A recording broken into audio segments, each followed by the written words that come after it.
Nos ponen en una posición peligrosa. Los van a cerrar. A las 6:19 de la mañana, a unos 140 millas al norte de la costa venezolana, el portaaviones USS Gerald R. Ford atravesó aguas tranquilas cuando dos aviones venezolanos aparecieron repentinamente en su radar. No eran aviones cualquiera. Eran jets rápidos volando a altitudes extremadamente bajas y ni se identificaban por IFFF ni por radio abierta. En cambio, los dos K-8 venezolanos viraron bruscamente a través de la proa del grupo de ataque de portaaviones, rugiendo como si ensayaran un ataque en lugar de realizar una patrulla rutinaria. Dentro del centro de información de combate del portaaviones, las alarmas sonaron y las cabezas se volvieron en el aire. Los buques escolta cambiaron de posición, las posturas defensivas pasaron a máxima alerta y la tripulación estadounidense se dio cuenta de que estaban siendo puestos a prueba. No era un paso inofensivo. Desde la perspectiva estadounidense, esta maniobra parecía una provocación calculada, una afirmación sigilosa de presencia, una señal de que aviones militares venezolanos podían acercarse a uno de los buques de guerra más poderosos del mundo sin previo aviso. Y, lo más importante, nadie en el Ford tenía la menor sospecha de que este sería solo el primer movimiento de una secuencia mucho más peligrosa. Nadie a bordo esperaba lo que iba a venir después. Cuando la caída real hacia la formación atraería todas las miradas al cielo y cada mano a los gatillos. Si quieres estar al tanto de los secretos militares, enfrentamientos estratégicos y movimientos encubiertos que cambian el juego, haz clic en suscríbete al canal Zona de Conflicto TV porque la historia acaba de empezar. El despliegue del USS Gerald R. Ford en el área de responsabilidad del Mando Sur de Estados Unidos envió una señal clara. El 11 de noviembre de 2025, el grupo de ataque del portaaviones entró en la región con más de 4.000 marineros a bordo y decenas de aviones tácticos listos para despegar de día o de noche. Desde la perspectiva de Washington, no se trataba de una patrulla rutinaria, sino de un esfuerzo mayor para afirmar su presencia, disuadir actividades ilícitas y reforzar la estabilidad regional. Al mismo tiempo, el gobierno en Caracas se ha sentido cada vez más cómodo operando en lo que los analistas militares llaman la zona gris. Esos espacios entre la paz y la guerra, donde los estados se ponen a prueba sin desencadenar un conflicto total. Para el régimen venezolano, desplegar aviones rápidos cerca de un grupo de ataque estadounidense ofrece la posibilidad de mostrar determinación, ganar un momento mediático y sondear la reacción estadounidense, todo ello sin levantar un misil. Para entender lo que está en juego, considera lo que representa el Ford. Como buque líder de su clase, el superportaaviones clase Gerald R. Ford cuenta con sistemas de vanguardia, un avanzado conjunto de radares, un sistema electromagnético de lanzamiento de aeronaves para generar energía para futuras armas y la capacidad de sostener decenas de salidas diarias. En resumen, para Estados Unidos, es la encarnación del dominio naval, la presencia avanzada, la proyección de poder y el control marítimo a escala global. Por otro lado, el avión venezolano en este incidente, un avión de ataque entrenador K-8W, es mucho menos imponente. Desarrollado para entrenar con menor velocidad y tecnología antigua en comparación con los cazas modernos, el K-8W no está diseñado para combates de alto nivel. En cambio, es muy adecuado para el tipo de audaces maniobras cercanas que acaparan titulares. El contraste no podría ser más claro. A un lado, una fortaleza flotante rebosante de capacidad. Por otro, una potencia regional dispuesta a coquetear con el peligro para hacer un punto. ¿Por qué elegir la mañana temprano para este enfrentamiento? El tiempo y el momento importaban. Un tipo de avión antes del amanecer significa menos aeronaves civiles o comerciales en el aire, menos interferencia de radar y mejores posibilidades de captar imágenes impactantes, tanto para los sistemas de seguimiento estadounidenses como para los medios estatales venezolanos. Con el fortalecimiento de la luz del amanecer, se vuelve más fácil grabar, fotografiar y subir. Esto ayuda a Caraco a amplificar la historia. Desafiamos al superportaaviones y mantuvimos la calma. Mientras tanto, desde el lado estadounidense, el tranquilo amanecer hacía que cualquier contacto inesperado activara la alarma más rápido y obligara a todos los sistemas a estar en máxima alerta. Mientras el grupo de portaaviones navegaba al norte de Venezuela, los dos primeros jets venezolanos ya se habían acercado, cruzando la proa de la formación a ultra baja altitud y sin comunicación por radio. Desde la perspectiva estadounidense, se trataba de una acción de exploración, que probaba cómo reaccionaría la escolta del Ford, midiendo el tiempo de respuesta y quizás cartografiando puntos ciegos. Pero justo cuando el foco en el centro de información de combate seguía cambiando, ocurrió lo inesperado. El radar detectó dos contactos más en camino, que se acercaban rápidamente desde otro ángulo. En ese momento, la situación pasó de inusual a urgente, y ninguna de las partes parecía completamente preparada para lo que vendría después. Cuando el segundo par de contactos apareció en el radar aproximadamente a 217 grados, la calma de la mañana caribeña ya había dado paso a la tensión. Los dos primeros jets K-8W venezolanos habían ejecutado su maniobra de cruce sobre la proa del grupo de ataque. Salvo por la tripulación del USS Gerald R. Ford y sus escoltas. Eso se sintió como una prueba. Ahora, con dos puntos adicionales de alta velocidad convergiendo desde un nuevo vector, el grupo de ataque de portaaviones más avanzado de Washington se encontraba ante no solo provocación, sino posible escalada. En cuestión de minutos, la cubierta de mando del Ford ordenó el lanzamiento de dos cazas Fa-18E Super Hornet desde la cubierta de vuelo. Esta acción ya no era rutinaria. Señalaba que Estados Unidos estaba preparado para responder si la situación cruzaba la línea. Mientras tanto, los destructores de escolta y cruceros cambiaron de posición, apretando el anillo protector alrededor del portaaviones. El despliegue de estos aviones y el reposicionamiento de los buques escolta subrayaron un momento crucial. Los estadounidenses trataban el incidente como algo más que una simple molestia aeronáutica. Lo trataron como un incidente de seguridad con implicaciones estratégicas. Lo que hizo el momento aún más revelador fue lo que revelaron los sensores infrarrojos. A pesar de sus audaces maniobras, los cuatro cazas venezolanos no llevaban armamento en sus puntos duros. Las pruebas no apuntaban a una misión de ataque, sino a una demostración deliberada de fuerza volando cerca, rápido, sin previo aviso y desarmado. El lado venezolano parecía decidido a crear un espectáculo, uno que pudiera ser retransmitido, interpretado y aprovechado políticamente. Desde la perspectiva estadounidense, esto fue una acción clásica de zona gris.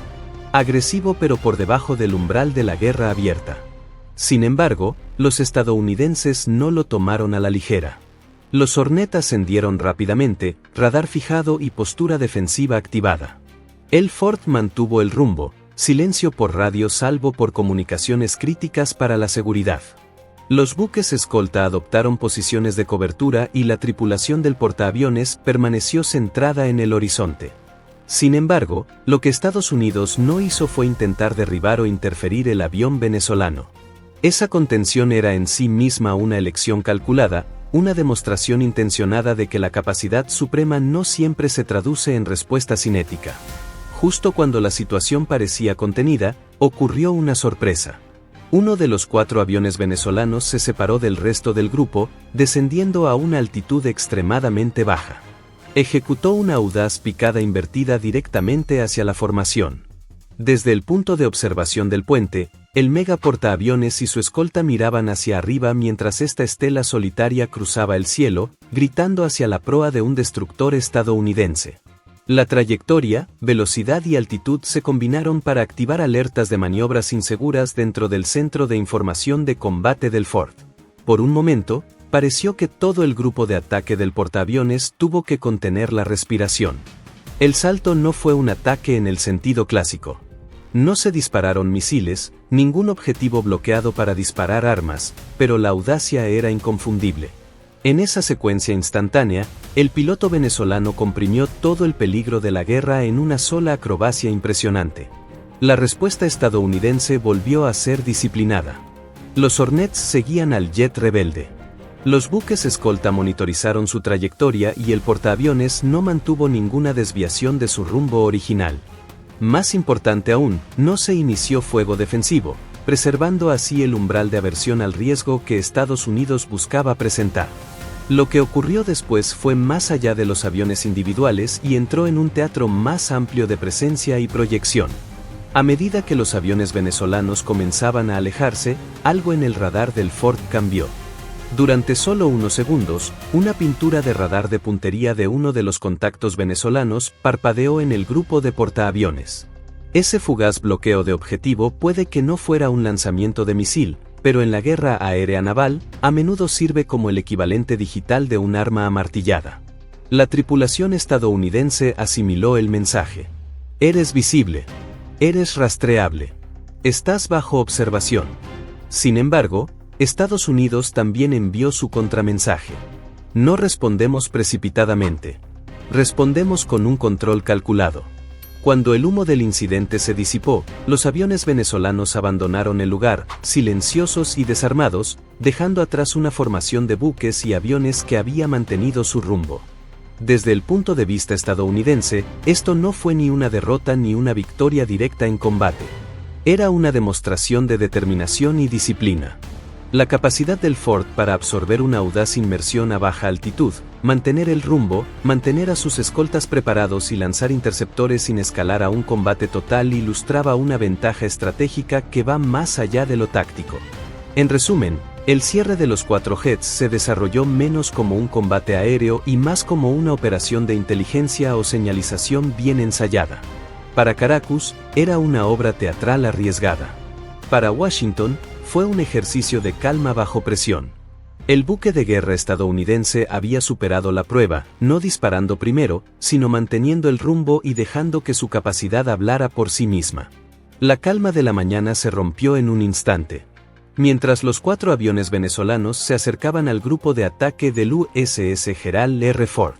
Uno de ellos se apartó de la formación y ejecutó una maniobra que parecía sacada de la imprudencia personal del piloto más que de un procedimiento rutinario. Descendiendo de más de 2.000 pies a menos de 1.000 pies en cuestión de segundos, el jet se invirtió y se precipitó directamente hacia la proa de un destructor estadounidense que escoltaba al portaaviones. Todo en el puente se afiló. Las pantallas de radar se encendieron. Sonaron las alarmas y los ordenadores señalaron maniobra insegura mientras el avión pasaba tan cerca que la tripulación casi podía contar los remaches en el casco del destructor. En respuesta, los sistemas de armas de aproximación cercana del Ford pasaron a modo de seguimiento automático. Sus sensores se enfocaron en el jet que se acercaba rápidamente. Esto no era un simulacro. Los aerodeslizadores del cañón rotatorio refrigerado por agua estuvieron a segundos de lanzarse en estado de disparo de advertencia, pasando de la monitorización a la preparación activada. Mientras tanto, 2 Fa-18E Super Hornet lanzados aceleraron para interceptar altitud. Sin embargo, los protocolos establecían que los pilotos de Hornet no fijaban el radar en los aviones venezolanos intrusos. Solo mantuvieron una postura defensiva, claramente definida por las reglas de enfrentamiento estadounidenses, para evitar convertir un acto provocador en un combate total. Incluso antes de la picada, los sensores infrarrojos estadounidenses habían confirmado que los 4 aviones venezolanos carecían de munición real en sus puntos duros. Ese detalle importaba. En el silencioso mundo de la aviación naval, un vuelo desarmado hacia la proximidad no es un golpe. Es un mensaje. Señalaba que la misión venezolana no estaba diseñada para destruir, sino para provocar y probar. Al ejecutar una picada a alta velocidad a altitud extremadamente baja, aproximadamente entre 600 y 800 pies, el jet logró 3 cosas simultáneamente. Forzó una reacción, creó imágenes dramáticas y señaló que el piloto venezolano estaba dispuesto a difuminar los límites legales y de seguridad sin disparar un solo tiro. Desde la perspectiva estadounidense, esa inmersión representó mucho más que una simple acrobacia. Fue un acto calculado de presión. La combinación de tiempo, altitud y proximidad al objetivo era un ejemplo perfecto para una maniobra insegura, término utilizado por analistas navales para describir cualquier trayectoria de vuelo que arriesga deliberadamente una colisión o fuerza una reacción defensiva sin cruzar el umbral hacia un ataque armado. El grupo de portaaviones mantuvo el rumbo. Los escoltas mantuvieron la formación. Los avispones seguían la sombra. Pero la inmersión envió un mensaje claro. Tu resistencia no nos va a impedir. Debes responder o tu disuasión queda expuesta. Y, sin embargo, lo que más sorprendió a la tripulación del Ford no fue la inmersión en sí. En cuestión de segundos tras la llegada del avión y la marcha, los sistemas de radar estadounidenses detectaron un fugaz bloqueo digital, una pintura de puntería de uno de los aviones venezolanos. La importancia fue inmediata. Aunque no se lanzó ningún misil, el acto de adquirir un objetivo electrónicamente es el equivalente marítimo a apretar el gatillo. Significa que estás marcado. Significa que se ha entregado un mensaje. Y Estados Unidos lo vio tal y como era. Un momento singular de señalización electrónica superpuesta a una maniobra de ejecución. En ese instante crítico, el grupo de ataque se encontró en una arena híbrida. Parte provocación aérea, parte guerra electrónica, parte espectáculo mediático. El jet venezolano que se lanzó en picado abandonó la formación, pero había logrado su objetivo. Había forzado una reacción de rastreo, activado sistemas defensivos y creado datos que Caracas podía manipular como prueba de audacia. El grupo de portaaviones no disparó. No se desvió. No se intensificó. En cambio, mantuvo la postura y continuó con su misión. Esa calma, que en la superficie podría parecer pasiva, era en realidad una proyección activa de poder. La capacidad de absorber provocaciones sin sacrificar la integridad estratégica. Para Estados Unidos, la conclusión era clara. La capacidad por sí sola no es suficiente. En la guerra de control marítimo moderna, la contención amplifica la fuerza. Al impedir un enfrentamiento total, al resistir la tentación de disparar primero, el grupo Ford impuso sus propias reglas de enfrentamiento sobre el escenario. No reaccionó por miedo, sino por principio. Mientras tanto, para los pilotos venezolanos, su picado marcó el crescendo de una prueba calculada. Habían pasado los límites, invitado a una respuesta, y aún así permanecían justo por debajo del umbral de la guerra. El riesgo había sido alto, pero también lo era la recompensa. Dominio momentáneo de la narrativa, imágenes para apoyar el orgullo nacional y un ensayo para la escalada. Mientras los portaaviones y jets se dirigían al resto de la patrulla matutina, la picada se desvaneció en un flujo aéreo rutinario. Pero su impacto persistía, no en el sonido de las balas, sino en el zumbido de los radares de seguimiento, el silencio de los datos de vigilancia y las imágenes que se propagaban tanto por los canales de inteligencia militar como por los medios de comunicación. La batalla no se había ganado por la fuerza, sino por control. Y a menudo, en zonas literales como el sur del Caribe, el control importa más que el poder de fuego. En el momento en que los 4 cazas venezolanos comenzaron a separarse del grupo principal de ataque, las tripulaciones a bordo del grupo de ataque del USS Gerald R. Ford ya estaban procesando múltiples capas de amenaza. Pero lo que ocurrió después cambió el encuentro de un drama aviatorio puro a una guerra híbrida en toda la relación. En los segundos posteriores a la audaz inmersión a baja altitud, los operadores de radar del Ford registraron una señal repentina de pintura, un bloqueo radar de uno de los aviones venezolanos. Aunque no se lanzó ningún misil, el acto en sí mismo desencadenó una de las alertas más graves en el centro de información de combate de un portaaviones. La pintura electrónica de blancos no es simplemente jerga técnica. Significa que los sensores del adversario te han identificado, rastreado y potencialmente preparado para el ataque. Todo sin disparar ni un solo tiro. En este caso, el radar del Ford registró el haz de seguimiento del avión venezolano, apuntando directamente a la formación estadounidense durante 1 o 2 segundos fugaces. De repente, el entorno cambió. Ya no se trataba solo de maniobras violentas en el aire, sino de la firma digital de la amenaza. El CIBS y los buques escolta del grupo de portaaviones registraron la señal como un paso más allá de la provocación estándar. Era un mensaje silencioso pero inequívoco que señalaba que la aeronave venezolana tenía la capacidad de fijar el grupo de portaaviones y podía elegir actuar si así lo deseaba. Y este tipo de señalización llamada zona gris, agresiva pero manteniéndose por debajo del umbral de ataque directo, se está convirtiendo en una herramienta clave en las operaciones marítimas modernas. Estados como Venezuela utilizan estas señales para probar respuestas, forzar la documentación de su comportamiento y cambiar la narrativa a su favor. Los medios informaron posteriormente sobre el despliegue de fuerzas de tarea estadounidenses más amplios y la campaña de presión en el Caribe. De hecho, según Associated Press, el despliegue del Ford formó parte de un aumento regional y fue descrito como la mayor acumulación de potencia de fuego estadounidense en generaciones cerca de Venezuela. Por tanto, el bloqueo por radar se interpretó como una parte deliberada de esa estrategia de presión, no simplemente como una maniobra del piloto. Sin embargo, la reacción estadounidense ofrece su propio mensaje. El Ford mantuvo el rumbo, mantuvo la velocidad original y no cambió de rumbo.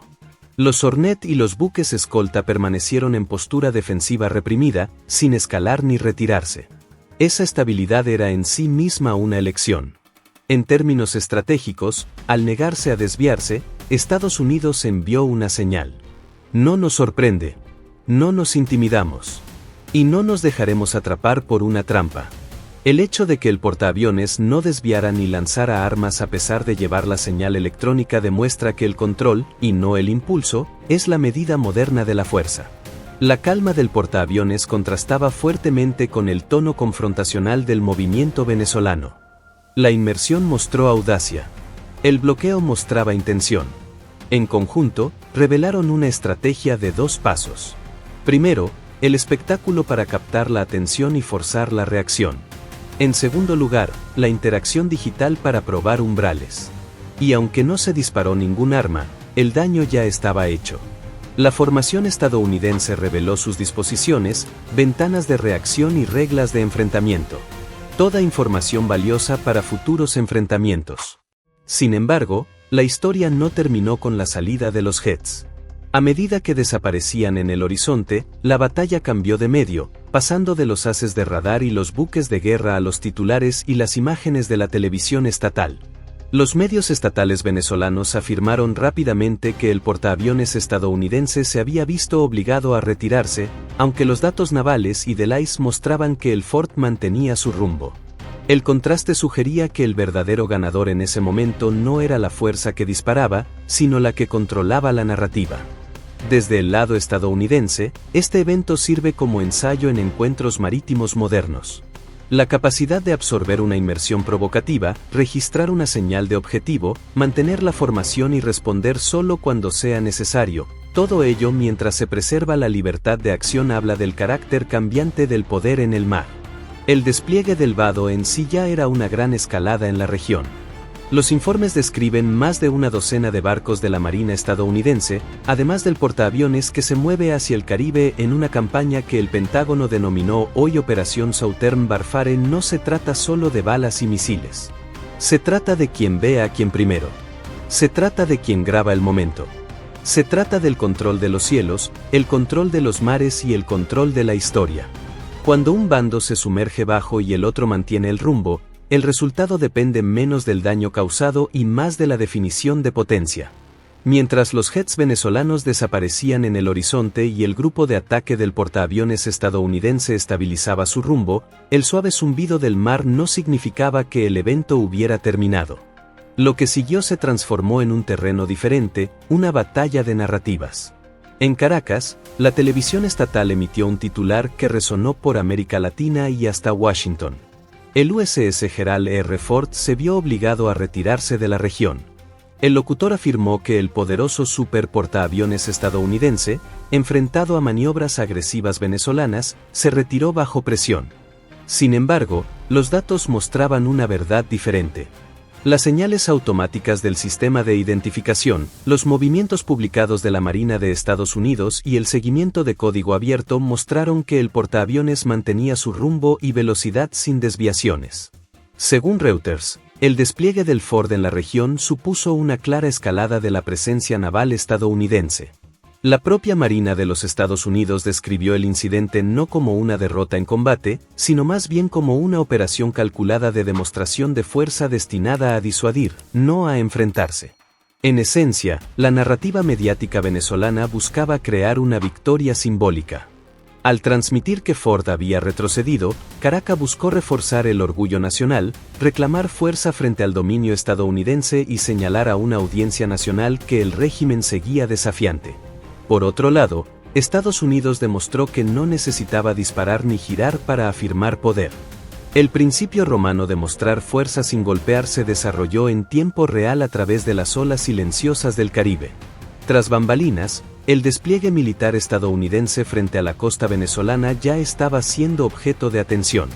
Los analistas describieron la llegada del Ford como el mayor despliegue militar estadounidense en el Caribe en décadas. El objetivo, según declaró el Pentágono, era sabotear el narcotráfico y degradar a las organizaciones criminales transnacionales en la región. A pesar del lenguaje del contracontrabando, el gobierno venezolano percibió la presencia como un paso hacia la presión del régimen. Esta alineación entre el mensaje estratégico y la postura táctica moldeó la respuesta de ambas partes tras la retirada de los jets. Desde el punto de vista estadounidense, el rumbo firme del portaaviones simbolizaba la disciplina bajo provocación. La doctrina del poder naval suele enfatizar que el mayor acto de fuerza es mantener la misión cuando se amenaza con no abandonarla. Al negarse a cambiar de rumbo, el grupo de ataque del Ford envió un mensaje silencioso. No serían desplazados fuera de la estación por teatro aéreo. El cálculo subyacente era que el valor de un portaaviones no reside solo en sus armas, sino en su presencia. Al mismo tiempo, al evitar la escalada, sin disparar misiles, sin realizar giros importantes, Estados Unidos evitó una crisis total o el riesgo de errores de cálculo. El evento se convirtió en una lección de control más que de combate. La capacidad del Ford para absorber la picada, rastrear los jets, lanzar interceptores y continuar su trayectoria intacto ilustraba la medida moderna de dominio naval y la resiliencia bajo presión. Para Venezuela, la farsa de forzar la retirada estadounidense cumplía múltiples propósitos. Primero, revitalizó la comunicación interna para el gobierno de Nicolás Maduro en un momento de dificultades económicas y aislamiento político. Segundo, permitió a Caracas presentarse como un actor capaz de enfrentarse a la mayor potencia militar del mundo.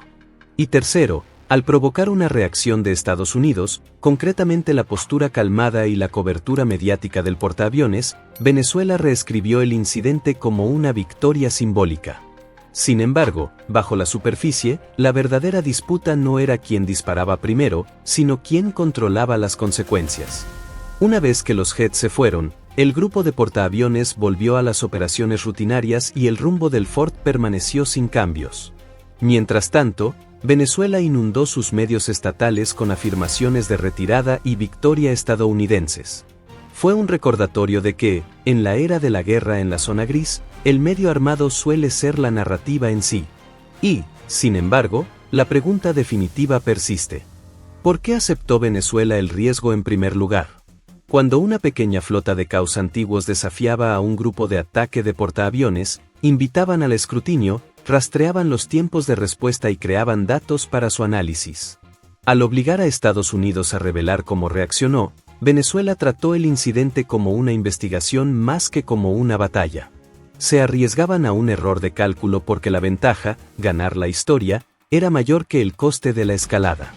Al final, cuando el ruido de los motores se desvaneció y el horizonte volvió a su línea silenciosa habitual, lo que quedó no fue la picada, el bloqueo de objetivos ni siquiera la batalla mediática.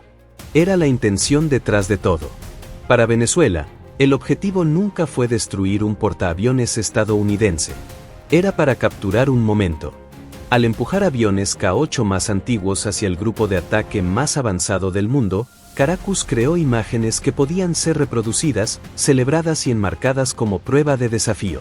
Los medios estatales presentaron posteriormente el encuentro como una señal de que sus pilotos estaban preparados para enfrentarse a una superpotencia. Esto encajaba con un patrón conocido por Reuters, que informó en noviembre de 2025 de que Venezuela suele usar teatros militares para reforzar la imagen de la resistencia nacional en tiempos de presión política. Sin embargo, la respuesta estadounidense reveló algo mucho más duradero. El USS Gerald R. Ford mantuvo su rumbo.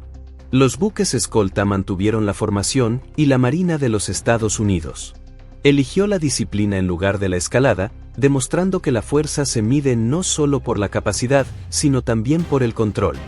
El radar avanzado del portaaviones, su alcance defensivo y la preparación del ala aérea, ampliamente documentados en los comunicados de asuntos públicos de la Marina de Estados Unidos, mostraron una fuerza que no necesitaba reaccionar de forma brusca para demostrar su superioridad. El incidente se convirtió en un claro contraste entre el poder simbólico y el dominio operativo real. Mientras el grupo de ataque continuaba su misión, una pregunta flotaba sobre el agua. Si fueras el comandante en el puente del USS Ford esa mañana, ¿habrías mantenido el rumbo como la Marina de Estados Unidos o habrías adoptado un enfoque más contundente? Comparte tus opiniones abajo y no olvides suscribirte a Zona de Conflicto TV para profundizar en los acontecimientos militares que están moldeando nuestro mundo actual.